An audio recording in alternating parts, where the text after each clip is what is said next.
Hello everyone, welcome to my channel the ক্লোভে। আজকে আমি তোমাদের একটা রান্না করে দেখাবো যেটা কিনা সম্পূর্ণ নিরামিষ আর খুব তাড়াতাড়ি রান্নাটা হয়ে যাবে।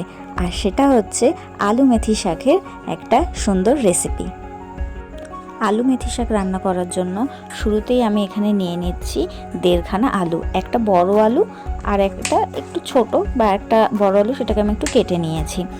তো এখন সে আলুগুলোর ছাল ছাড়িয়ে আমি সেটাকে ছোট ছোট করে কেটে নিচ্ছি। আমি যেরকম করেছি আপনারা সেরকম সাইজও নিতে পারেন বা তার থেকে আরেকটু ছোট করলেও কোনো অসুবিধা হবে না। এখন আলুগুলোকে আমি একটা প্রেসার কুকারে নুন দিয়ে সিদ্ধ করার জন্য দিয়ে দিয়েছি। ততক্ষণে আমি এখানে কেটে রেখেছি একদম কুচিয়ে মেথি শাক। আচ্ছা, আলুগুলো এখন সিদ্ধ হয়ে গেছে। এখন আমি একটা ফ্রাই প্যানে একটু তেল নিয়েছি, তেলটা একটু ছড়িয়ে দিলাম। তেলটা যখন গরম হয়ে যাবে তখন এর মধ্যে আমি ফোড়ন হিসেবে একটু 5 ফোড়ন আর তার মধ্যে 2টো শুকনো গোটা লঙ্কা দিয়ে দেবো ফোড়ন হিসেবে। এরপর এটাকে একটু নাড়াচাড়া করে এর মধ্যে আমি আগেই সিদ্ধ করে রাখা আলুগুলো এর মধ্যে দিয়ে দেবো।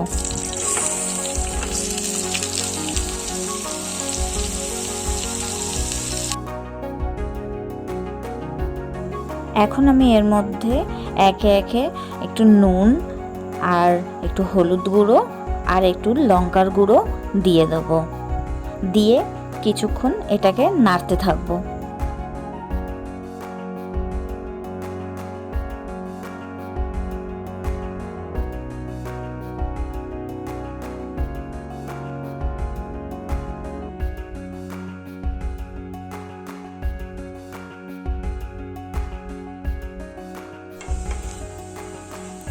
এবারে আলুগুলো যখন একটু ভাজা ভাজা হয়ে যাবে তখন এর মধ্যে আমি একদম কুচিয়ে রাখা যে মেথি শাকগুলো আছে সেগুলো এর মধ্যে দিয়ে দেব।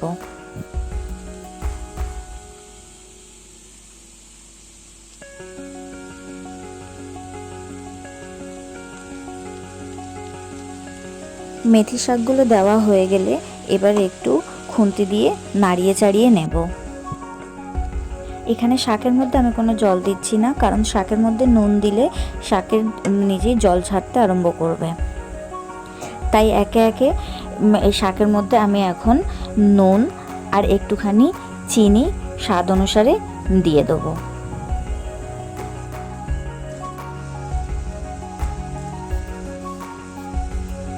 এবারে শাকটাকে ভালোভাবে একটু নাড়িয়ে চাড়িয়ে নিলাম যাতে নুন আর চিনিটা ভালোভাবে শাকের মধ্যে মিশে যায়।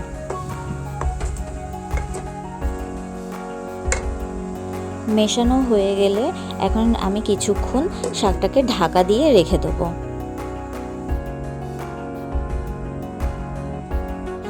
ঢাকাটা ওঠানোর পর এখন দেখছি শাকটা বেশ কোয়ান্টিটিটা কমে গেছে।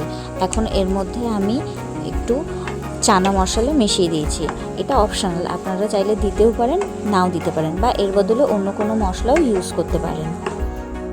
মশলাটা মিশিয়ে নেওয়ার পর এখন আমি এটাকে আরেকটু ঢাকা দিয়ে রেখে দেবো। এখন ঢাকাটা উঠিয়ে দেখে নেব যে শাকটা হয়েছে কিনা। তো এখন দেখতে পাচ্ছি আমি যে শাকটা মোটামুটি হয়ে এসেছে। তো এটাকে আবার একটু নাড়িয়ে চাড়িয়ে নিয়ে এখন এটাকে নামিয়ে নেব। আমি এখন নামিয়ে নিয়েছি শাকটাকে গ্যাস থেকে। এখন ঢাকাটা তুলে দেখছি বেশ ভালোই লাগছে। আপনারা এটা ডাল ভাতের সাথে বা পরোটা ঘি মাখানো রুটির সাথে সার্ভ করে নিতে পারেন, খেতে কিন্তু দারুণ লাগবে।